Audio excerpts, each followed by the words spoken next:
വിശുദ്ധ യോഹന്നാൻ അറിയിച്ച സുവിശേഷം 8-ാം അധ്യായം 3 മുതൽ 7 വരെയുള്ള തിരുവചനങ്ങൾ. വ്യഭിചാരത്തിൽ പിടിക്കപ്പെട്ട ഒരു സ്ത്രീയെ നിയമജ്ഞരും ഫരിസേയരും കൂടെ അവന്റെ അടുക്കൽ കൊണ്ടുവന്ന് നടുവിൽ നിർത്തി. അവർ അവനോട് പറഞ്ഞു, ഗുരു, ഈ സ്ത്രീ വ്യഭിചാരത്തിൽ പിടിക്കപ്പെട്ടവളാണ്. ഇങ്ങനെയുള്ളവരെ കല്ലെറിയണമെന്നാണ് മോശ നിയമത്തിൽ കൽപ്പിച്ചിരിക്കുന്നത്. നീ എന്തു പറയുന്നു?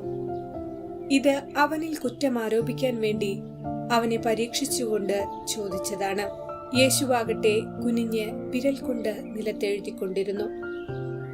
അവർ ആവർത്തിച്ചു ചോദിച്ചുകൊണ്ടിരുന്നതിനാൽ അവൻ നിവർന്ന് അവരോട് പറഞ്ഞു, നിങ്ങളിൽ പാപമില്ലാത്തവൻ ആദ്യം അവളെ കല്ലെറിയട്ടെ. ഓർമ്മിക്കുക, യേശു പാർശ്വവൽക്കരിക്കപ്പെട്ടവരുടെ പക്ഷം ചേർന്നവനാണ്. ചുങ്കക്കാരും ദരിദ്രരും രോഗികളും പാപികളുമൊക്കെ ഈ മാറ്റി നിർത്തപ്പെട്ടവരുടെ കൂട്ടത്തിലുണ്ടായിരുന്നു. ഒരുപക്ഷെ ഇവരോട് ചേർത്ത് നിർത്തേണ്ട മറ്റൊരു ഗണമായിരുന്നു സ്ത്രീകൾ. പ്രത്യേകിച്ച് രോഗികളെന്നും പാപിനികളെന്നും മുദ്രകുത്തി പുറന്തള്ളപ്പെട്ടിരുന്നവർ. യേശു ഈ പക്ഷം ചേരൽ നടത്തിയെന്നുള്ളതിന് വ്യക്തമായ തെളിവുകൾ സുവിശേഷകന്മാർ തന്നെ നൽകുന്നുണ്ട്. ശക്തമായ പുരുഷ മേധാവിത്വ സംസ്കാരത്തിന്റെ പശ്ചാത്തലത്തിലായിരുന്നിട്ടും സ്ത്രീകളെ അംഗീകരിക്കാനും അവരെ തന്റെ സംഘത്തിൽ ചേർക്കാനും യേശുവിന് യാതൊരുവിധ സങ്കോചമോ ഭയമോ ഇല്ലായിരുന്നു. യേശു ദൈവരാജ്യ പ്രഘോഷണത്തിനായി പട്ടണങ്ങളും ഗ്രാമങ്ങളും ചുറ്റി സഞ്ചരിച്ചപ്പോൾ അവനോടൊപ്പം 12 പേരും അവൻ സുഖപ്പെടുത്തിയ ചില സ്ത്രീകളും ഉണ്ടായിരുന്നു. തങ്ങളുടെ സമ്പത്തുകൊണ്ട് യേശുവിനെയും ശിഷ്യന്മാരെയും ശുശ്രൂഷിച്ചിരുന്ന മറ്റു പല സ്ത്രീകളും അവനോടൊപ്പം യാത്ര ചെയ്തിരുന്നു. സ്ത്രീയെ മാറ്റി നിർത്തി വിശുദ്ധി നേടിയിരുന്ന സമൂഹത്തിൽ യേശുവാകട്ടെ സ്ത്രീയെ കൂട്ടി നിർത്തി സുവിശേഷം രചിച്ചു. സ്ത്രീകളെ യേശു തരം താണവരായിട്ടോ രണ്ടാം കിടക്കാരായിട്ടോ കരുതിയില്ല.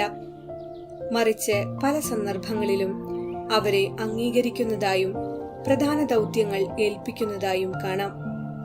മിശിഹ ക്രിസ്തു വരുമെന്ന് എനിക്കറിയാം എന്നു പറഞ്ഞ സമരിയക്കാരി സ്ത്രീയോട് യേശു പ്രതിവചിച്ചു, നിന്നോട് സംസാരിക്കുന്ന ഞാൻ തന്നെയാണവൻ. അങ്ങനെ യേശു താൻ മിശിഹായാണെന്ന് ആദ്യമായി വെളിപ്പെടുത്തുന്നത് ഒരു സ്ത്രീയോടാണ്. മർത്തായോട് യേശു വളരെ പ്രധാനപ്പെട്ട ഒരു വെളിപ്പെടുത്തൽ നടത്തുന്നുണ്ട്. ഞാനാണ് പുനരുത്ഥാനവും ജീവനും. എന്നിൽ വിശ്വസിക്കുന്നവൻ മരിച്ചാലും ജീവിക്കും. ദൈനംദിന ജീവിതത്തിൽ തെറ്റായ വഴിയിൽ കൂടി സഞ്ചരിക്കാതെ ശരിയായ വഴി മനസ്സിലാക്കി ജീവിക്കുവാൻ വേണ്ട കൃപയ്ക്കായി പ്രാർത്ഥിക്കാം.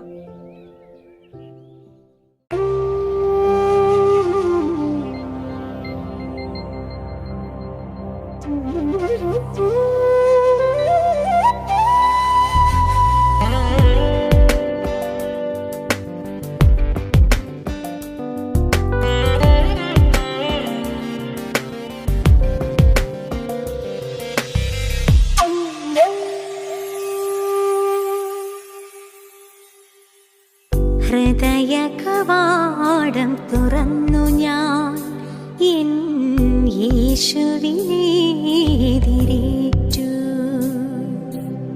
ഹൃദയ കവാടം തുറന്നു ഞാൻ എൻ യേശുവിനെ എതിരേറ്റു. സ്വർഗീയ മന്നയായി പൊഴിഞ്ഞിടും ഈശോയെ, ദിവ്യകാരുണ്യമായി പടർന്നിടും നിൻ സ്നേഹം നിർമ്മലമാക്കി എൻ മനമേ. എന്തോരനവധ്യ സായോജ്യ നിമിഷം. ഹൃദയ കവാടം തുറന്നു ഞാൻ എൻ യേശുവിനെ എതിരേറ്റു.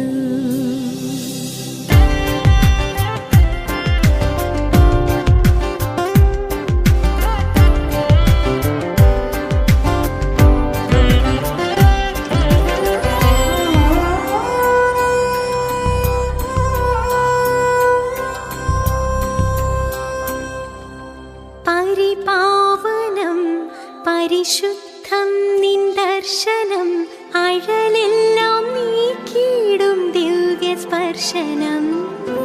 പരിപാവനം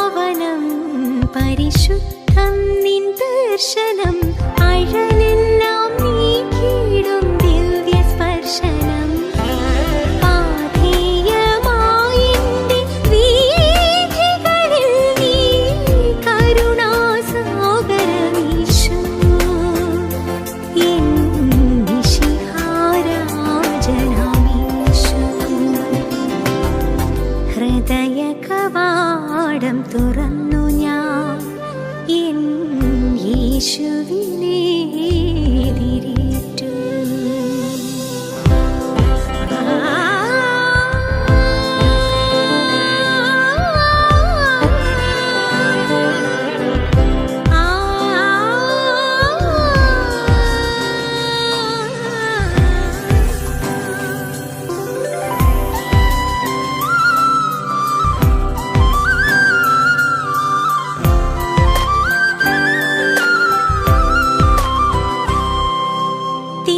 തിരുവോസ്തിയായി എന്നിലണഞ്ഞിടും യേശുവേ, ഒരു നാളും പിരിയാത്ത പ്രിയ സ്നേഹിതൻ.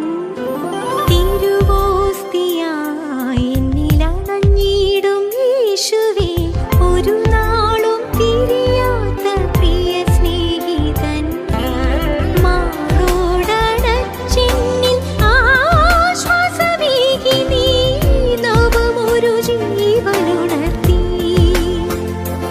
എന്നിൽ കുളിരല തീർക്കുന്നു നീ.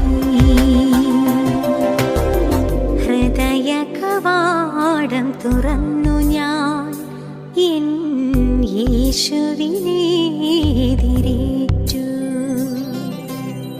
ഹൃദയ കവാടം തുറന്നു ഞാൻ എൻ യേശുവിനെ എതിരേറ്റു. സ്വർഗീയ മന്നയായി പൊഴിഞ്ഞിടും ഈശോയേ, ദിവ്യകാരുണ്യമായി പടർന്നിടും നിൻ സ്നേഹം നിർമ്മലമാക്കി എൻ മനം. എന്തോരനവധ്യ സായുജ്യ നിമിഷം. ഹൃദയ കവാടം തുറന്നു ഞാൻ എൻ യേശുവിനെ